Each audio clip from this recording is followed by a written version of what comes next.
nuovargis dėl per daug visko dienoje, per daug darbo, per daug važinėjimų, per daug vakarienių, pietų ir pusryčių, per daug rūpešių tų buitinių namuose.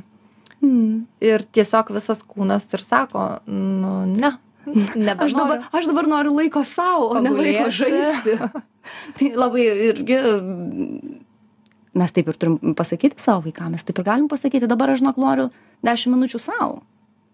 Ir aš savo namuose labai dažnai tokį taikau, netgi kartais metodą, mes, pavyzdžiui, sakom, aš dabar turėsiu mamos laiką, o tada mes turėsim vaikų laiką. Ir mes kartais net užsidedam timerius. Pavyzdžiui, mamos laikui yra kažkoks laikas ir aš išeinu, vaikai žino, kad tuo metu nereikia mamos trukdyti, o po to mes pažaidžiam. Arba prieš tai mes pažaidžiam ir po to turiu mamos laiką. Mes visi vienodai svarbus.